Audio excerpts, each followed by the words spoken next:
दोस्तों, एक ऐसी दुनिया है जहाँ लोग पानी की बूंद बूंद को तरस रहे हैं। डेली का काम बिना पानी के करने पर मजबूर हैं। कैसे करेंगे, क्योंकि उन्हें पीने तक का भरपूर पानी नहीं मिल रहा। लेकिन जैसा हमेशा होता है ना, अमीरों के पास चाहे दुनिया में कैसी भी मुसीबत क्यों ना आ जाए, उन्हें परेशानी नहीं होती। वैसा ही कुछ यहाँ पर भी है दोस्तों। बड़ी बड़ी प्राइवेट कंपनी ने जमीन के अंदर पानी निकालने के लिए मशीन लगा दी है, क्योंकि अभी भी कहीं कहीं ऐसी जगह है जहाँ जमीन के अंदर से पानी निकाला जा सकता है। और उन जमीनों से जितना भी पानी निकलता है उसे शहरों में सप्लाई कर दिया जाता है, जहाँ पर अमीर लोग रहते हैं। लेकिन गरीब लोग बेचारे गांव में रहने पर मजबूर हैं। उन्हीं गरीब लोग में होम्स परिवार भी रहता है दोस्तों, जिसमें पिता अर्नेस्ट, माँ कैथरीन, बड़ी बेटी मैरी और छोटा बेटा जेरोम शामिल है। बड़ी मुश्किल से यह परिवार गांव में अपना गुजारा कर रहा था। अर्नेस्ट की काफी बड़ी जमीन भी थी, जिसमें उसके पिता खेती किया करते थे। लेकिन पानी की कमी होने की वजह से अर्नेस्ट खेती नहीं कर पा रहा है। उसने सरकार से भी बात की कि मेरी जमीन अभी भी फर्टाइल है, यानी कि पानी मिले तो इस पर फसल उगाई जा सकती है। लेकिन किसी को भी अर्नेस्ट की बात पर भरोसा नहीं है। इसलिए अर्नेस्ट खुद से ही जमीन खोद कर ट्राई करता है कि क्या पता उसकी किस्मत अच्छी हो, उसे पानी मिल जाए, जिससे उसका खेत फिर से हरा भरा हो जाएगा और फसल बेचकर वो पानी की कमी को भी अपने परिवार के लिए पूरा कर लेगा। दोस्तों, एक दिन की बात है कि अर्नेस्ट के खेत में जहाँ उसने पानी निकालने के लिए मशीन लगाई थी, वहाँ पर दो चोर आ जाते हैं जो उस मशीन को चुराने आए थे। अर्नेस्ट तुरंत ही गन लेकर वहाँ पहुँचता है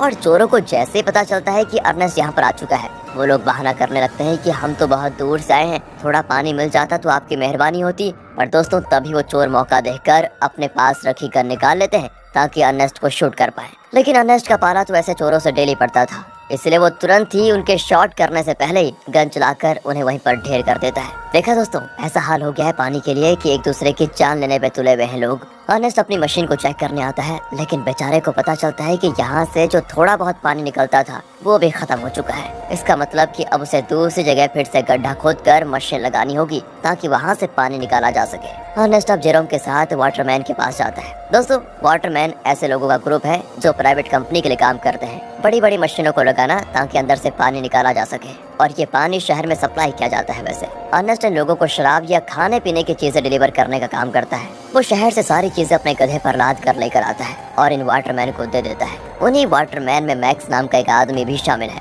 जिससे अर्नेस्ट की थोड़ी अच्छी पहचान होती है। अर्नेस्ट मैक्स से कहता है कि देखो भाई, तुमने यहाँ बड़ी मशीन लगाने का काम शुरू कर दिया है। यहाँ से थोड़ी दूर मेरा खेत है जहाँ पानी आता था वैसे, लेकिन तुम्हारे यहाँ वो बड़ी मशीन लगाने की वजह से जो थोड़ा बहुत पानी मेरे खेत को मिलता था, अब वो भी बंद हो गया है। क्या तुम अपनी इन बड़ी मशीनों की लाइन दूसरी जगह नहीं लेकर जा सकते? मैक्स कहता है कि ये तो मेरा काम नहीं है, तुम्हें बात करनी है तो तुम हमारे बॉस से जाकर कर सकते हो। अर्नेस्ट को पता होता है कि बॉस तो उसकी सुनने वाला है नहीं, इसलिए वो बेचारा अपना छोटा सा मुंह लेकर जेरोम के साथ घर आने के लिए निकल आता है। लेकिन जब इंसान की किस्मत खराब हो तो उसके साथ बुरी चीजें होने में टाइम नहीं लगता। ऐसा ही अर्नेस्ट के साथ भी हो जाता है। आते समय उसके गधे का पैर पत्थर से टकराने की वजह से वो नीचे गिर जाता है और गिरने की वजह से उसकी एक टांग टूट जाती है। बेचारा गधा प्यास से पहले परेशान था, टांग टूटने से उसको और तड़पन होती है। इसलिए अर्नेस्ट उसकी तकलीफ को खत्म करने के लिए मजबूरन उससे वही मार डालता है। दोस्तों, क्या करता बेचारा। इसके बाद वो एक ऑक्शन हाउस में आता है जहाँ पुराने रोबोट्स को रिपेयर करके बेचा जाता है। अर्नेस्ट ऐसे एक रोबोट को खरीदने आया था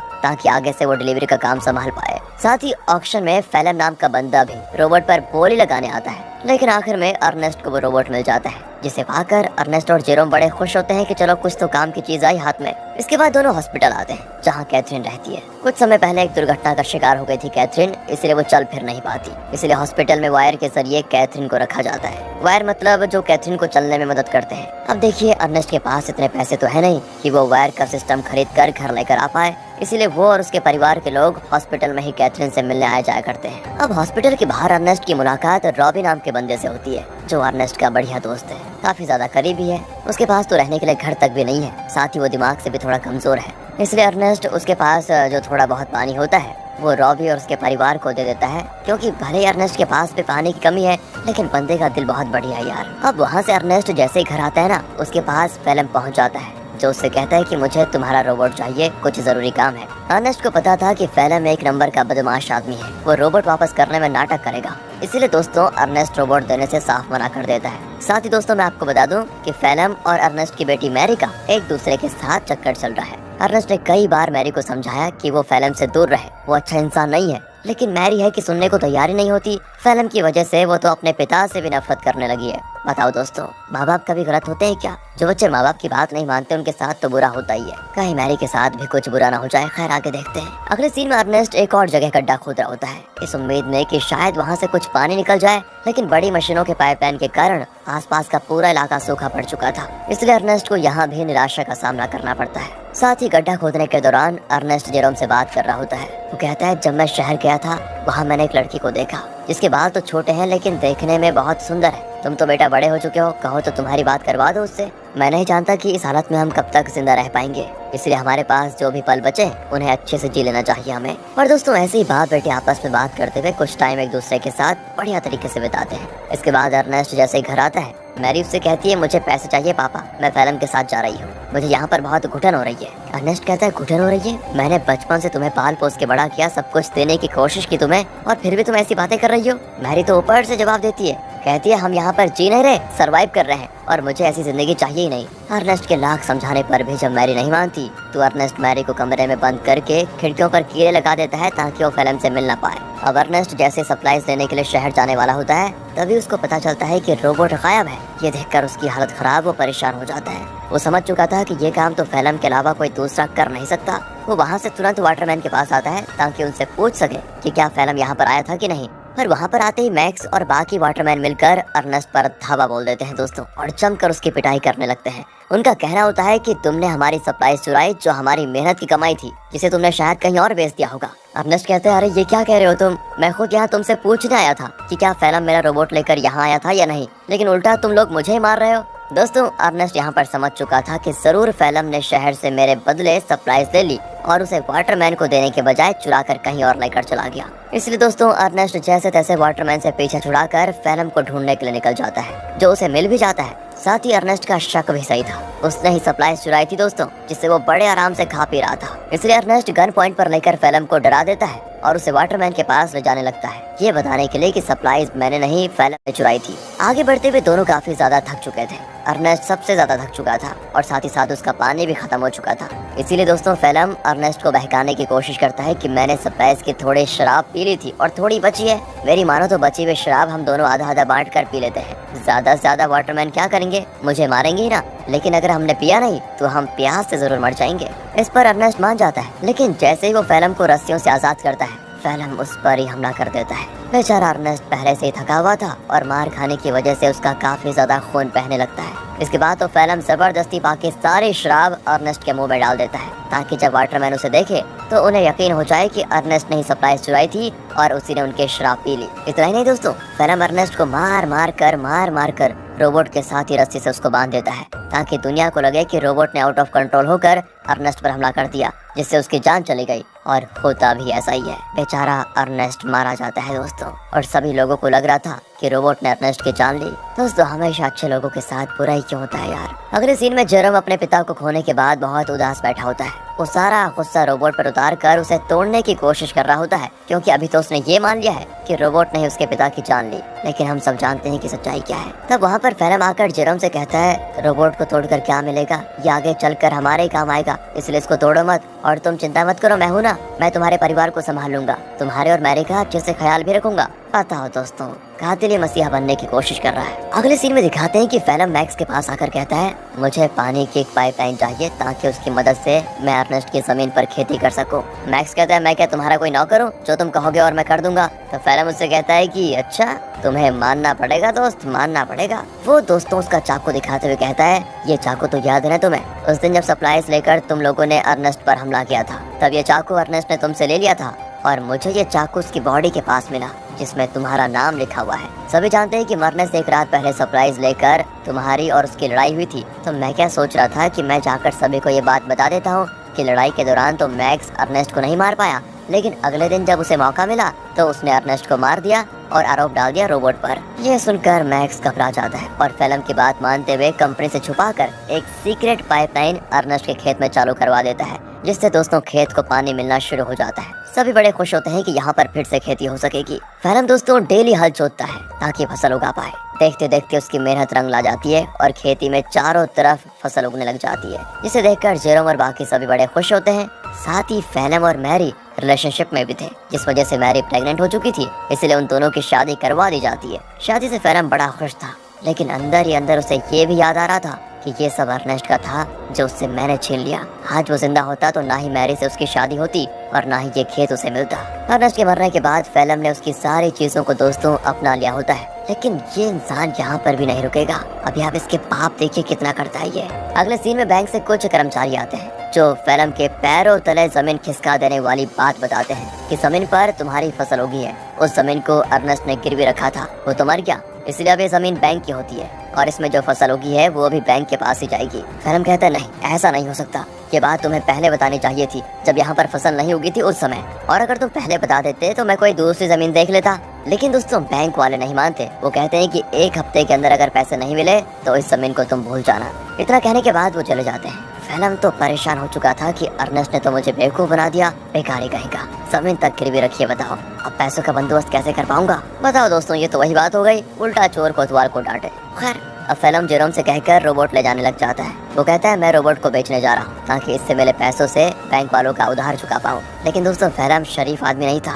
वो रॉबी के पास आता है। वही रॉबी दोस्तों जो काफी ज्यादा करीब है, और वो उसे बहाने से साथ में ले जाता है कि मेरे साथ चलो, मैं तुम्हारे लिए पानी वगैरह का बंदोबस्त करता हूँ। इसलिए बेचारा रॉबी अपने बच्चे को लिए फैलम के साथ चला जाता है। लेकिन मैंने कहा था ना दोस्तों, फैलम के पापों का घड़ा भरा नहीं है। वो धोखे से बेचारे रॉबी के बच्चे को बेच देता है, जिनसे मिले पैसों को वो बैंक वालों को दे देगा। अब इसकी खबर जैसे रॉबी को लगती है, वो फैलम से झगड़ा करने की कोशिश करता है। लेकिन जहाँ पर फैलम ने बच्चे को बेचा था वहाँ झगड़ा वगैरह करने का रूल नहीं होता। बच्चा बिक गया तो डील कभी नहीं टूटेगी, इसलिए वो बदमाश लोग रॉबी को शूट करके मार देते हैं दोस्तों। साथ ही वो फैलम को भी शूट करने की कोशिश करते हैं, क्योंकि उन्हें तो लगा था कि फैलम रॉबी की परमिशन के साथ उसके बच्चे को बेच रहा है। इसलिए फैलम जैसे तैसे अपनी जान बचाकर दोस्तों वहाँ से भाग ही जाता है। साथ ही वो रोबोट को वहीं छोड़ देता है, क्योंकि उसे जेरोम को भी तो बताना है कि ये पैसे बच्चे को बेचकर नहीं बल्कि रोबोट को बेचकर आए हैं। क्या कहें दोस्तों, कितना बुरा आदमी है यार फैलम।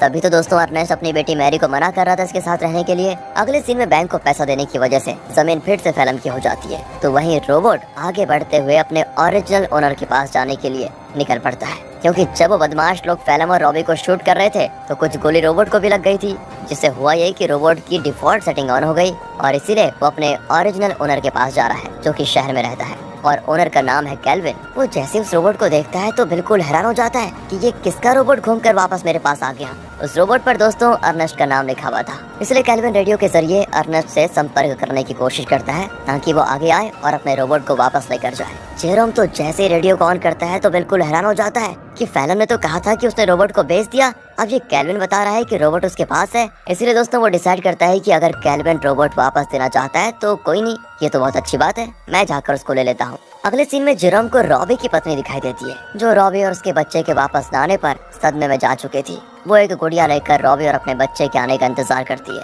सच में दोस्तों बेचारी के साथ बहुत बुरा हुआ ना। एंड इस चीज को देखकर जेरोम को लगता है कि जरूर कुछ तो बात है जो फैलम छुपा रहा है। जिसके बाद वो शहर के बॉर्डर पर आता है, लेकिन 18 साल से कम होने की वजह से गार्ड्स उसे शहर में जाने नहीं देते। तब वहाँ पर एक लड़की आती है जिसका नाम अना है। वो जेरोम से कहती है मेरे पास आ जाओ, मैं तुम्हें शहर भिजवा सकती हूँ, वो भी बहुत कम पैसों में। जेरोम जैसे ही अना को देखता है तो बिल्कुल हक्का बक्का हो जाता है, क्योंकि वो हूबहू वैसी होती है जैसा कि अर्नेस्ट ने उसे छोटे बालों वाली उस लड़की के बारे में बताया था। याद है ना दोस्तों, जब अर्नेस्ट जेरोम से कह रहा था कि तुम्हारी शादी कर लेते हैं, उससे बात कर लेते हैं तुम्हारी, तो दोस्तों जेरोम उससे फिर अर्नेस्ट के बारे में पूछता है, लेकिन वो तो जानती ही नहीं अर्नेस्ट को। जेरोम भी आगे कुछ नहीं कहता और इसके बाद वो जेरोम को शहर तक जाने वाली सामान की गाड़ी में छुपा कर बैठा देती है और उसकी मदद से जेरोम शहर पहुंच जाता है। अब शहर आने के बाद जेरोम कैल्विन से मिलता है, जो उसे उसका रोबोट वापस कर देता है। रोबोट को जो गोलियां लगी थी कैल्विन ने उसे भी रिपेयर कर दिया था, साथ ही उसने रोबोट की सेटिंग भी सही कर दी थी। तब जेरोम जैसे ही रोबोट को ध्यान से देखता है तो पता चलता है कि इसमें तो कैमरा लगा हुआ है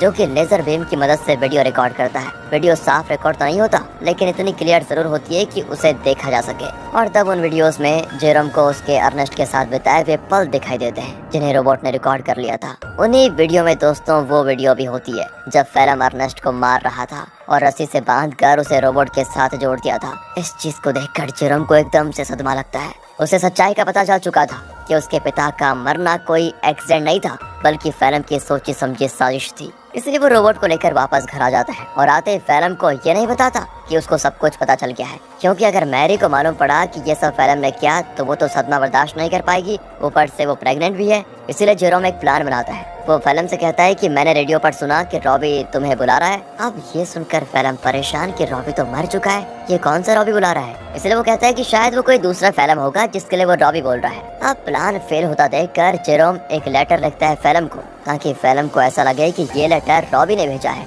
और वो उसे उसी जगह पर बुला रहा है जहाँ पर अर्नेस्ट मरा था। लेटर देखकर फेलम समझ चुका था कि कुछ तो गड़बड़ी है, मुझे वहाँ पर जाकर देखना ही पड़ेगा। इसीलिए वो उसी जगह पर जाता है जहाँ पर उसने अर्नेस्ट को मारा था। आगे बढ़ते हुए उसे जमीन पर बना हुआ गड्ढा दिखाई नहीं देता और गलती से वो उसे गड्ढे में गिर जाता है, जहाँ गिरने से उसका पैर टूट चुका था और वो मदद के लिए चिल्ला रहा होता है। तब वहाँ पर जेरोम गन लेकर आता है। उसे इतने गुस्से में देखकर फेलम समझ जाता है कि जेरोम को सब कुछ पता चल चुका है और ये सारा प्लान जेरोम का ही था। तो फेलम जेरोम को बहलाते हुए कहता है, देखो जो हुआ मैं उसके लिए शर्मिंदा हूँ, मुझे माफ कर दो, लेकिन देखो मैंने मैरी और तुम्हारे कितना अच्छे से ख्याल रखा, अगर मुझे कुछ हुआ तो मैरी ये सदमा बर्दाश्त नहीं कर पाएगी, इसलिए मुझे जाने दो। लेकिन जेरोम उसकी एक नहीं सुनता और सीधे फेलम को शूट करके मार डालता है। इसके बाद वो रोबोट की मेमोरी भी रेज कर देता है ताकि कभी मैरी ये सब कुछ देख ही ना पाए। वो नहीं चाहता कि मैरी कभी कुछ इसका सच जाने। कुछ दिन गुजर चुके थे। फेलम के घर न आने पर मैरी बहुत परेशान होती है। जेरोम कहता है कि वो अच्छा इंसान कभी था ही नहीं, तुम्हें छोड़कर वो भाग गया। और ये सुनकर मैरी एकदम उदास हो जाती है और अपने दिल से फेलम के लिए प्यार खत्म कर देती है। दोस्तों, उल्टा वो उससे नफरत करने लगती है। जेरोम ने बड़ी शांति से अपना बदला ले लिया। इसके बाद जेरोम और मैरी घर चलाना शुरू करते हैं, क्योंकि खेत उन्हें मिल चुका था। उन्हीं फसल को बेचकर वो पैसे जमा करेंगे ताकि अपनी माँ को हॉस्पिटल से घर लेकर आए। और इसी मिक्स फीलिंग के